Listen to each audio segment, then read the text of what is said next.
Muy bien, bienvenidos aquí otra vez en la conversación. Muy bien. ¿Cómo estás hoy? Bien. ¿Y tú? Bien.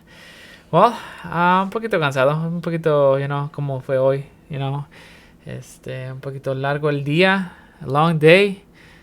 Les podemos decir que nos pasó en el baño. Oh, ya. Casi nos hundimos. Casi, no, ya casi, man. The good thing que estamos muy afortunados que tenemos a nuestros papás, a nuestros familiares que nos pueden ayudar. Plumbers. Oh, yeah. It's like it's good to have family that knows how to do this stuff. I think you guys have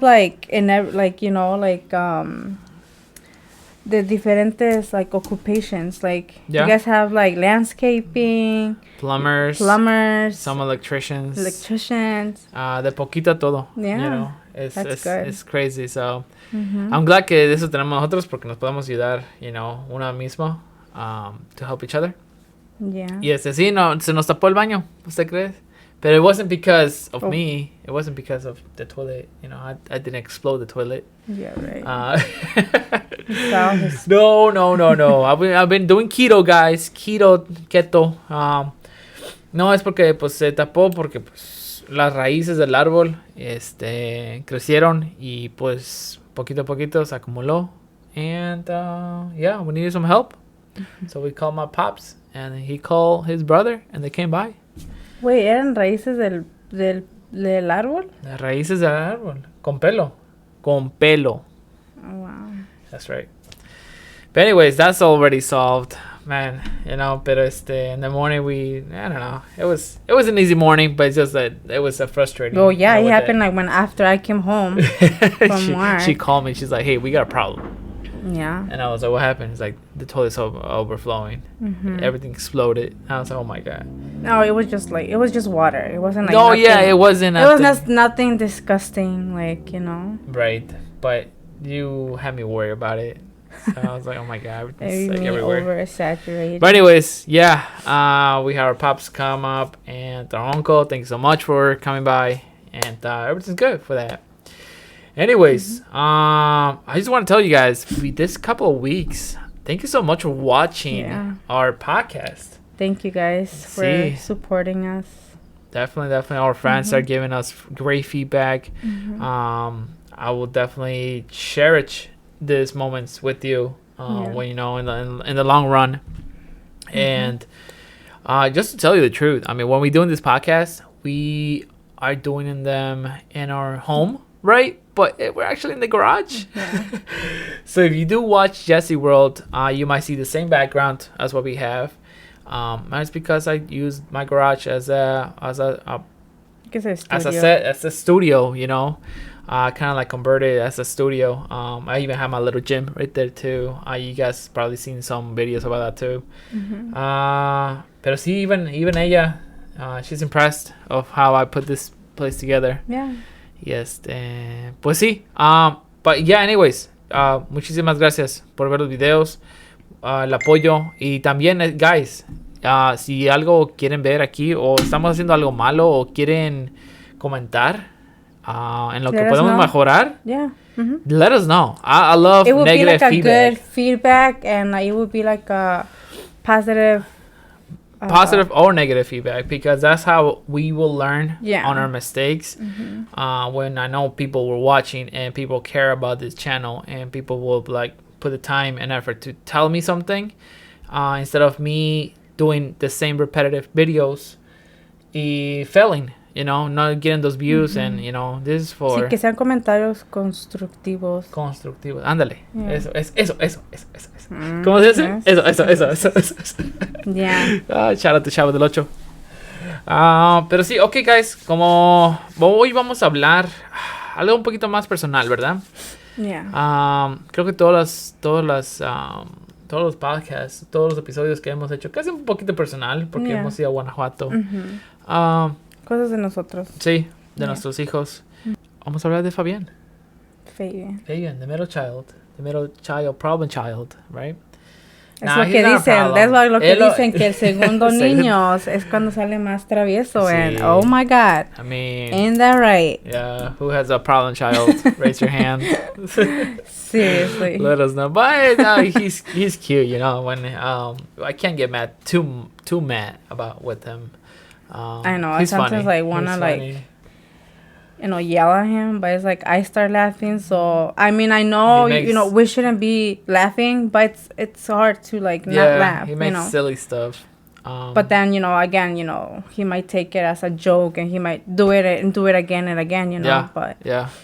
I don't know. And I think everybody knows if you guys got kids and the second kid, you guys can relate. You know, yeah, you can relate to that. Mm-hmm. Pero sí, nuestro segundo niño Fabián, cuando nació todo estaba bien, right? He's all good, he's nice. But then we started noticing something. We noticed that he was like what, 2? When he started to like mumble some words here and there. He was 1.5. Almost 2. Almost 2. But then we also noticed like the tippy-toeing, you know, mm-hmm. Around the house, that he started to walk, right? But then he was just tippy-toeing all the time. And it wasn't too much worry, you know. But then we went to, I think we went to the doctor. It was like a... Yeah, because, like, you know, you have to take your kids, you know, every year, you know, for their regular checkup. Yep. You know, and, you know, like, doctors usually do a questionnaire of, like, how is your kid doing? Like, is he saying 3 to 5 words? So, you know, like, yes. At a certain age, well, every month, you know, obviously you have to take them, you know, when they're little. Yeah. But then when they're 1 year old, they ask you, like, you know, I guess they're supposed to say, like, a certain things or do certain things. You know, at those ages, there's like there's certain things that they have to do at each like months or years, you know. And we went at 1 year old checkup, and a year. Was 2 years. 1. Either 1 or 2, guys. Our time, you guys know us. But yeah, but I mean, you know, like obviously they ask you at 1 year, like, oh, is he saying this or he's saying that? But then at 2 years old, that's when they're supposed to say at least, can't remember, it was 5 to 7 or 10 words already. Yeah. And we noticed that he wasn't. I mean, yeah, he was saying like ma, leche, you know, like simple stuff, you know. Yep. But I at least for me, I noticed the difference between my oldest, Eric, and Fabian. Yeah. Eric, oh my God, like when he was already 1.5, he was already like saying his ABCs. Smart. Like his colors, and oh my God, you know. So obviously for me as a mom, I was concerned with my second child, you know, Fabian. And I was like, well, I do see a difference, you know. And then, you know, typical Hispanic, you know, families, you know, they tell you like, oh, just wait until he's 3, you know, like, you know, it takes them time. Oh, you too. And he's like, oh, just wait until he's 3, you know, like, you know. And then I was like, no, I'm like, if I can help him out earlier, then why not, you know? Yeah. So then, I came to, I think, 2 years old. It was actually 2, because I remember when he was 3, he started pre-K. Before he even, Yeah. Mm-hmm. It was like literally he turned 3 and then he was in pre-K. Mm-hmm. We'll talk about that in a little bit. So we went, and again, you know, I told the doctor, you know, like, no, he's not saying, you know, a certain amount of words yet.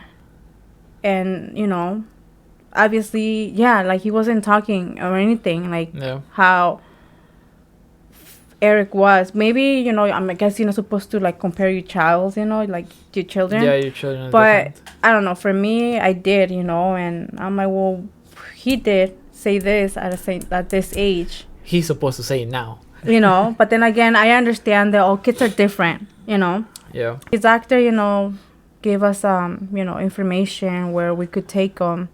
And we went to Waukegan. We went to, I think she sent us to the Child and Family Connection. You got your notes.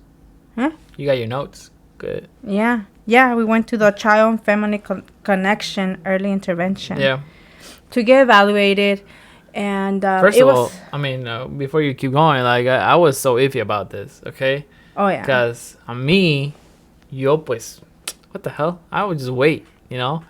Just like every Latino, like, yeah, he'll grow out of it, or we can do something about it. Mm-hmm. But to go to those specialty specialty places, I was not in it. I was like, and I went with you, but I wasn't 100%.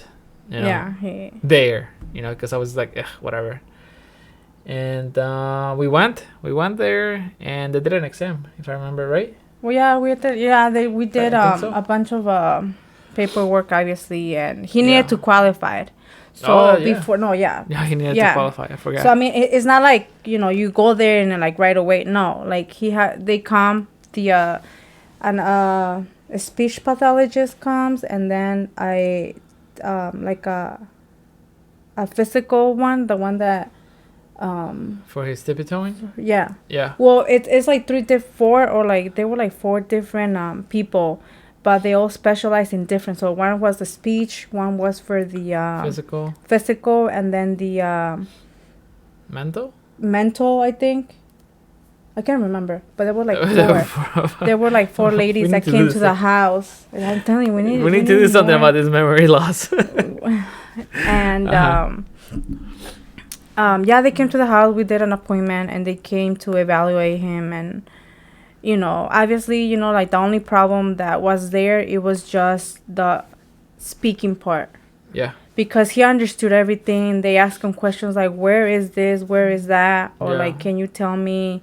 He knew his colors. He knew like not the letters yet. No, yeah, but the colors he knew. Like things of like, oh, can you show me where? And they bring like toys and they bring books. So they make the child comfortable and us too. So they come to your house and do the evaluation, and then from there they do a test. And they come up with like, okay, like, he understands everything. There's no problem there. Yeah. With the tippy-toeing, they said that since he was still, he's like, that might go away. But in case that it doesn't, then we do have physical therapy. Yep. So at first we were like, okay, but I mean, but for us, it was mostly the speech part. Yep. Because he couldn't.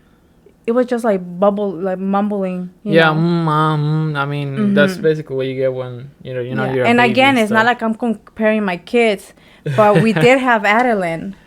Yes, at the same time. Oh my God! And I'm telling you the difference. I'm like, I knew Fabian needed help, a push to get him out there. But Adeline she's speaking a little bit more than Fabian, because Fabian now speaks to her. No, even before, babe. Like babe. What do you mean? Like, you can tell. Like, you didn't see the difference between Abby and Fabian? Yeah, but the thing is that Fabian was speaking to her, like, little words, and then she will catch onto it. Well, yeah, that's what I'm saying. But, like, even with Fabian and Eric, like, there was a big difference right there. Yeah. And it's not like we weren't, like, teaching him how to talk, because, we always, like, at least us, when... I think every parent does, like, teach their kids, like, oh, can you say this? Can you say mama? Can you, stuff like that. Every word of it, yeah. So, yeah, anyways, back to the evaluation. They evaluated him, and they told us that I guess they need to be at a 90, for him to qualify for the speech therapy, he needed to be in the between 30s and 40s. Mm-hmm. He's like, if he goes over the 40 percentile, then he won't be qualified. So they did all the tests and everything, like each person, did its job, and they came out that he did qualify, because he came out in between the 30 and the 40%. Yeah. So after that, he qualified to fail, basically. Huh? He qualified to fail. What do you mean? Like, he qualified for him to get the help. Oh, yeah. But he failed the exam, so he needed the help. Yeah. So it was like a good thing and a bad thing, almost. Yeah. Does that make sense? That makes sense. Anyways, keep on. Yeah, so then after that, we looked for a speech therapist. Mm-hmm. And, they used to come twice a week. Twice a week. No, it was every week. That was twice a week, wasn't it? I'm telling you, memory loss. Jeez, what is this? But anyways, it was either once or twice a week. No, it was once a week. Yeah, you're right. Once a week. Yeah. She's right. But anyways, once a week, Pero era todo en español. Remember? Era todo en español. No, de principio era, sí, en español. Era todo en español. And basically, what I mean is like, the speech therapist was speaking to him in Spanish, and he was supposed to be speaking to her in Spanish, but he didn't want to. He really didn't want to. He understood everything of what they were saying, but what they were doing, the activities. In English. But he wanted to respond in English. So we talked to the speech therapist, and we were like, hey, let's switch it up to English and see if he responds better. And we did. Oh, yeah, because at first, like, what we did was that we got a bilingual speech therapist because my mom was going to be watching him. Mm-hmm. But... That's what we got. Yeah, that's what we got it. So then, yeah, like, you know, like Jesse says, you know. Why are you calling me Jesse? I'm your husband. Yeah, I know what I was going to say. Esposo, cheese. Que te hice? Oh, my God, guys. Yeah, like Drama. My husband. Sad. But yeah, so like he was saying, you know, like, so obviously for Fabian it's way easier, I guess, the English, to speak English than in Spanish. Yeah. I mean, he understands both, and, you know, but we thought that at that time it was way easier for him. So then, good thing that, you know, we got bilingual. So we switched it to English, and so yeah, he was doing perfectly good, and we noticed such a big difference. Yeah, I was spectacle, like I told you, and then when I noticed that he was talking more, he was interacting with me, with actually speaking, I was like, damn. Oh, yeah, that's crazy, because, you know, they needed to work on his... And at the same time... yaw, like his tongue his yaw, yeah, exactly. Because at the same time, guys, when he used to eat, he will take forever. He would take forever. And it's because the jaw muscles were not functioning. Not functioning, but he was not using them a lot because he wasn't talking.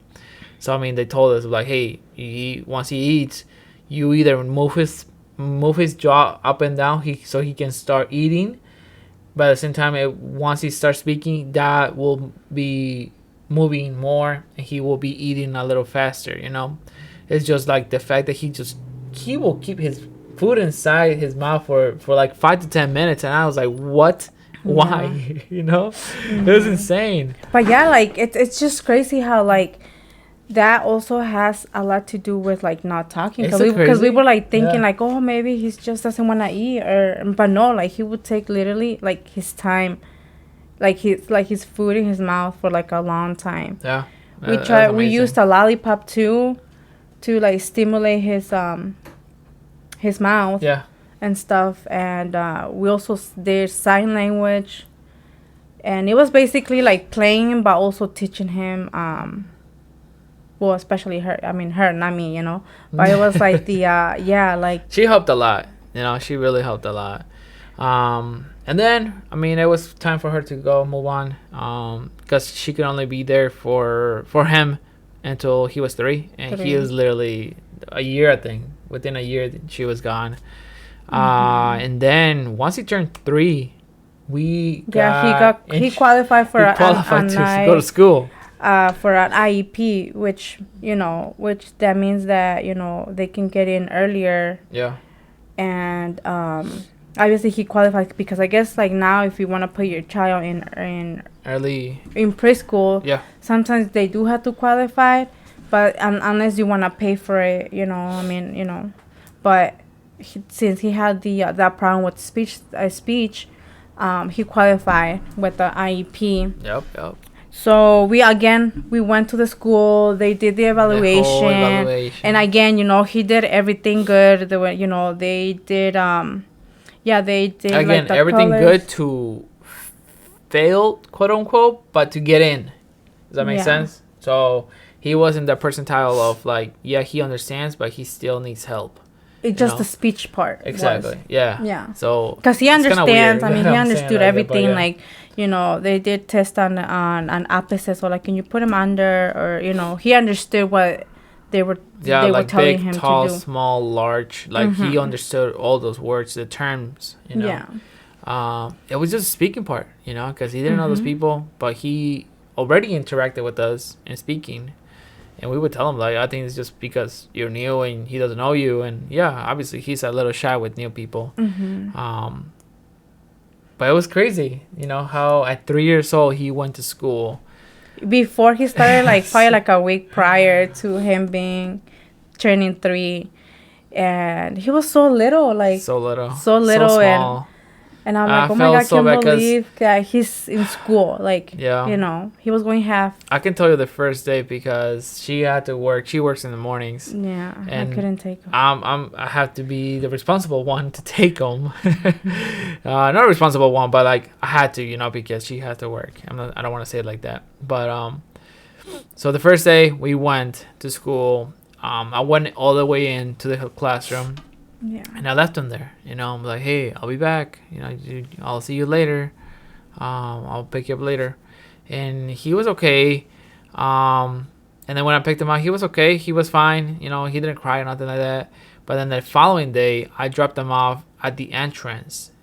And then he was supposed to go walk. And then the teacher was, taking him. He started to tear up. And then that kind of like melted my heart. And I was like, oh no, he's crying. And I felt bad because he was a little kid. He was 3 years old. Not even 3 yet. No, he was literally 3. Remember the day before he went to school, the first day. It was his birthday on September 9th. Oh, the next day he went to school. And, that kind of like, I was sad about it. But at the same time, it's like, I was like, okay, it's for his own benefit. I remember how important this is for him. ¿Me entienden? So era muy importante para que él fuera ahí y para que aprendiera y hablara más y que interactuaba más con más gente, con más niños. Y pues cada mañana a veces lloraba, a veces no quería ir y a veces... Oh yeah, we struggle. Batallamos mucho el primer año. Sí. El año. Mucho. Y yeah. faltó muchas veces por lo mismo de que we couldn't get him to get his, especially in the winter. Yeah. We struggled to get him dressed and... I got called out for that from the school, but at the same time it's like, hey, he's 3 years old. I'm not gonna force him to go. No, but still, like, he needs it. Yes, but he was 3. No, you don't and at that time, guys, he didn't understand it. I look like a badass dude. And I told him, I'm like, you need to take him. I look like a badass dude, but for my kids, sometimes I would get upset with him because I'm like, why? I was at work. And I'm like, why didn't you take him? Because they used to call me.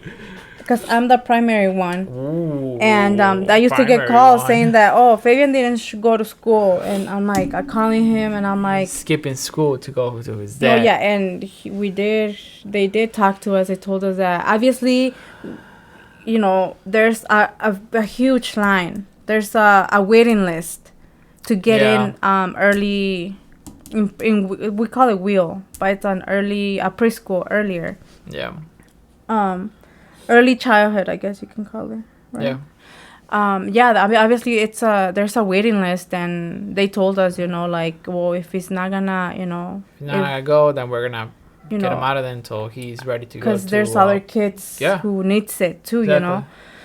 But then, with the whole pandemic thing, his second year. He attended all the classes. Oh, because I was there, obviously, and literally we didn't work.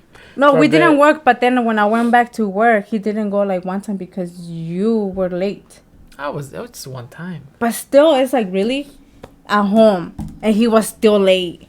But no, that was you because you fell asleep. Oh my God, you're telling everybody. So. Well, it's true. We're being honest with them. We're being honest, guys. Guys, hold on. Before we keep going with this story, if you guys are enjoying this podcast, please give us a like, subscribe to the channel, give us a comment if your kid is struggling, or if you need more help, we can give you some information, or give it to the right people, and then you guys, take your kids. Definitely work on your kids, and if you see those little ¿cómo se dice? It's like your kids and like you're a mom, especially a mom. Like why especially mom? Well, because like I don't know, I feel like you're more connected to them because you have them, 9 months with you, and it's just a mother instinct basically. Okay. If you have that instinct that your kid's going through something, help them out. Reach out for help for them to get helped. Mm-hmm. So don't wait. You don't lose anything by I mean, if you get those benefits here in the U.S., can you imagine you don't get those benefits anywhere else? So help but help. It's True. You probably will. But I mean, sometimes they're not free. You know, some like we didn't pay a lot. You know, we didn't pay nothing. Actually, we didn't pay anything. But you know, some places you have to pay. So help your kids if you guys haven't. If you guys want some information, we can try to help you. You know, we're just parents. That this is our story. First timers. Yeah, first timers with that. We'll help you out. You know, we'll guide you to the right people. And then they can probably help you out.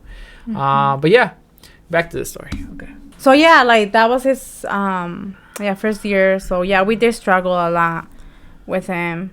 Yeah. And then the second year, COVID happened. Yeah, COVID happened. So he was at home, but in school they were still giving him speech therapy too. So there's a speech therapist that goes to school and and pulls him out of the classroom for like 10-15 minutes, but then they also join the class and they see their progress and everything. Yeah. And so yeah, I mean, we seen but we also, after that, because I decided to get him a little bit more extra help. We went private. Yeah. We had a private speech therapist. We got money like that. I'm kidding. We don't.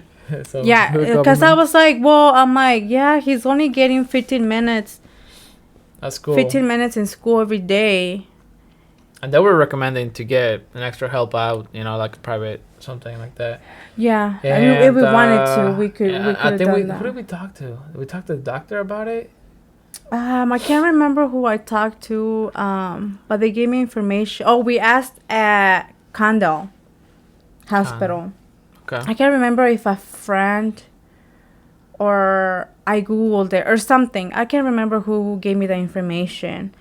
I think we were just looking for like therapists for kids or something like that. No. I think it was my friend. Well, yeah, a friend, Andrea. Shout out to Andrea. Yeah, thank you, girl.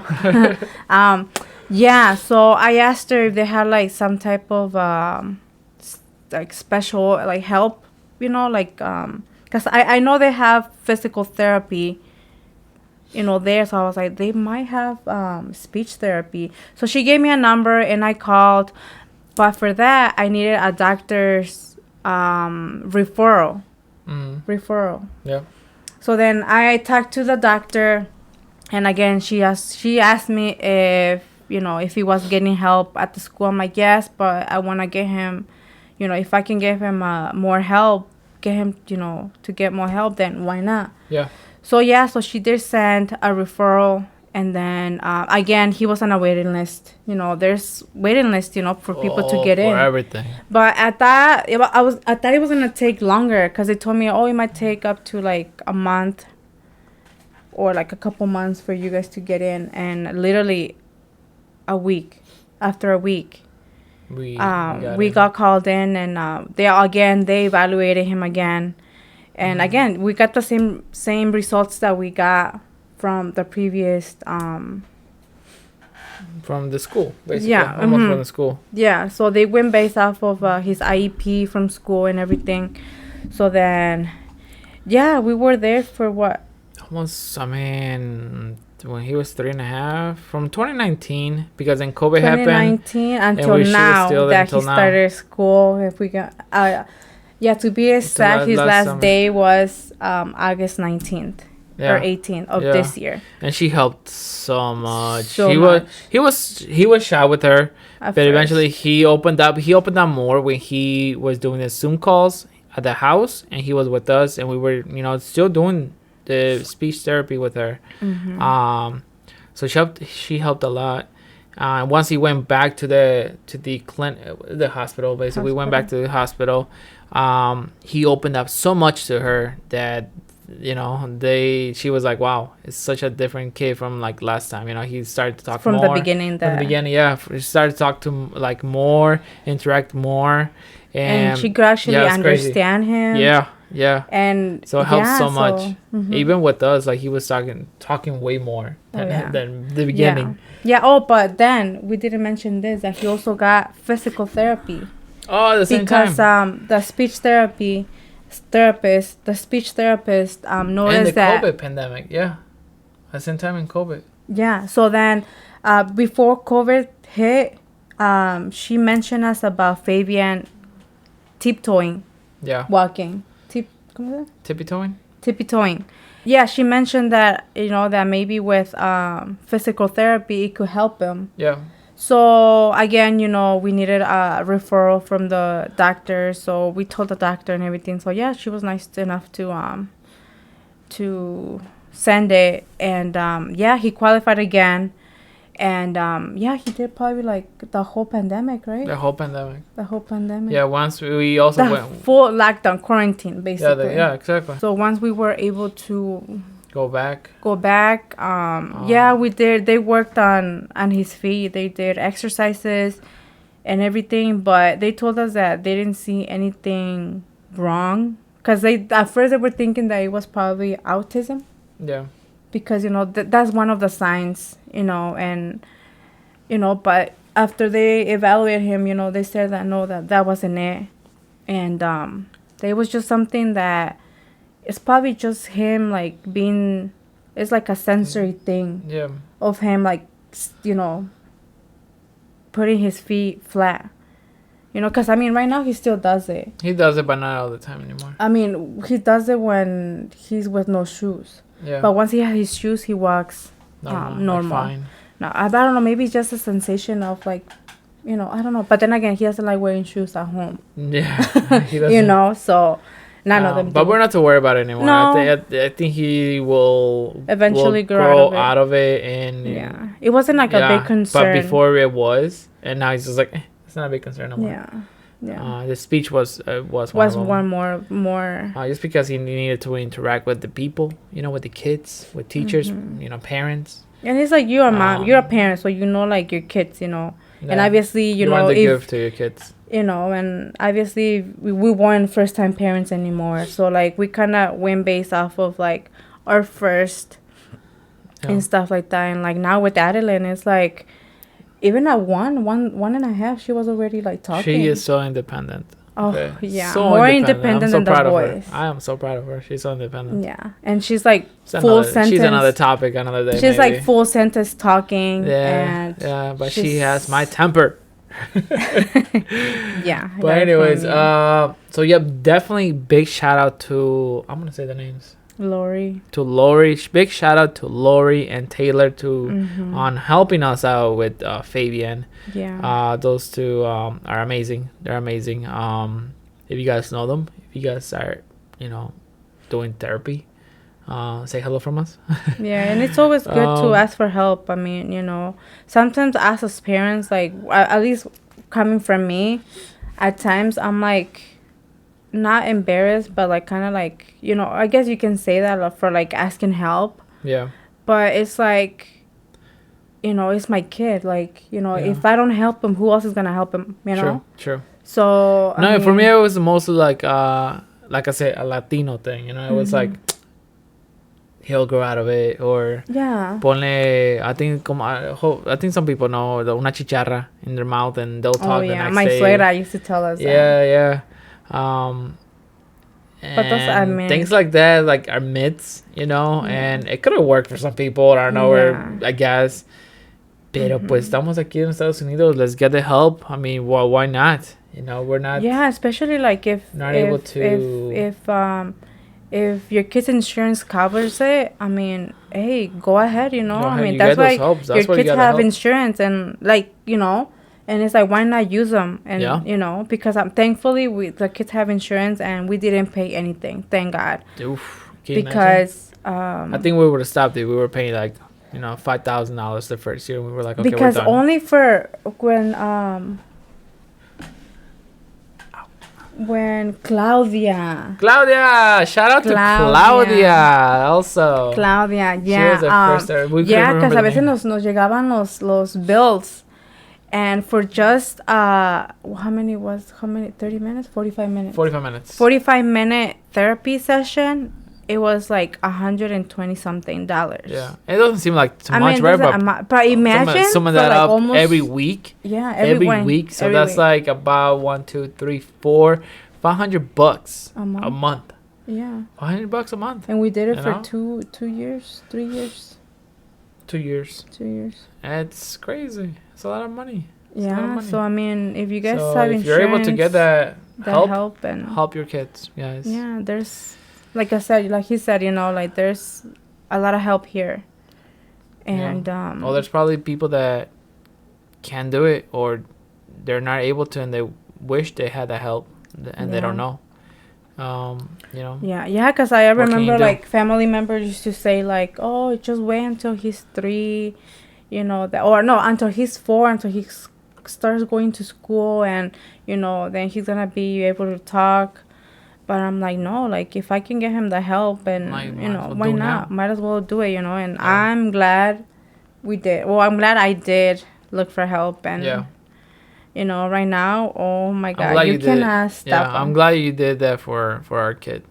Like I'm happy that you did that, and I was there for that, because I told you guys I'm a spectacle, but now it's just like I'm so grateful. I'm so grateful that happened, and I'm so grateful that she did that for him. Yeah. Yes. Yeah. So like now, I would definitely recommend it. Now he's like a total different little kid. He's like talking. He has just too much energy, just like every other kid. Yeah, and like now he won't stop. He's always asking questions. Yeah. And he's always wants to learn. And he always wants to learn. Yeah. He's a sponge. Yeah, like I even told the teacher, because, this year they actually went back to school. And we had a curriculum night. So I went and I asked her, like, oh, how do you see Fabian? How is he, like, do you see a difference between, like the first year that he started here, and he's like, oh yeah, he's like, because she told me that when he first started, she only heard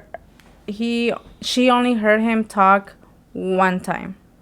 Man. And it was like not even clear. Yeah. And she says that now she's like, no, yeah, he's like a really alert kid.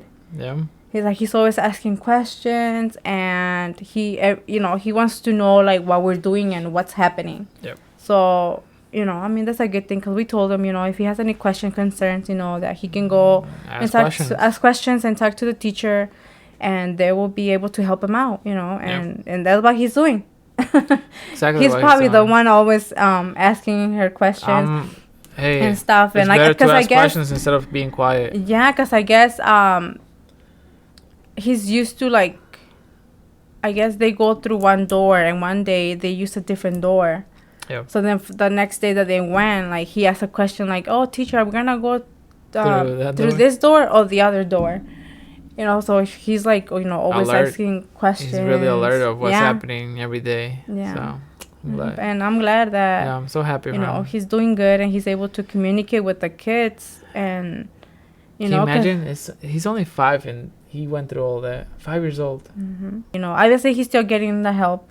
Until he's still doing the speech at school. Until they get like I guess they have a chart, and he has to be at a certain percentile, and he's almost there. I don't know, maybe for kindergarten he might not even have speech therapy anymore. Yeah. And it's also helping here with the kids talking to if you guys like this video, like, we'll give you an update on his behavior and his speech in a couple years, if you guys want to. Yeah. So let us know. But that is the story. That is a podcast. That is an episode that is done. Done. Can't talk. It is pretty late, actually. Man, una hora casi. Wow. Okay, guys. Well, that was it for La Conversación. Thank you for watching Muchas gracias. us. And thank you for supporting us. And I know this is, I mean, at least for me, it's new for me. And I'm not used to being in front of the camera. And like, You're not shy about it. Because if not, you would not speak that much. But since we're not doing like crazy challenges or anything like that. Well, no. But I mean, we're starting, and sorry if it's not like a good, like those YouTubers you know what I learned? that have like. You know what I learned? That there's no stuff. good video anywhere. There's no perfect video. Well, no, but I'm saying like when it comes to like the. If people are gonna talking, it's like some people don't care. Some people just like the people and they're just gonna keep watching. It's true. That you know what? If you guys don't like this video or don't like this channel, hey, there's more. Keep going. It's fine with me. It's not gonna hurt my feelings, Maybe you don't like it today, this video, but maybe you like the next one. Yeah. Maybe give it a like. True. If you don't, then don't, but, we'll talk about more stuff. Trust me, more stuff. And guys, we have some guests coming up. Couple weeks. Promise you, we have people coming in and we'll talk about some juicy stuff. So stay tuned for that. Mm-hmm. Stay tuned. Well, I don't even know yet, so I guess I'm gonna be tuned too. Stay tuned for that. Stay tuned. But anyways, muchísimas gracias por acompañarnos hoy aquí en este episodio. Mi nombre es Jesse, es mi esposa María. Yeah. Y nos vemos para el próximo episodio aquí en La Conversación. Hasta luego. Bye. Bye.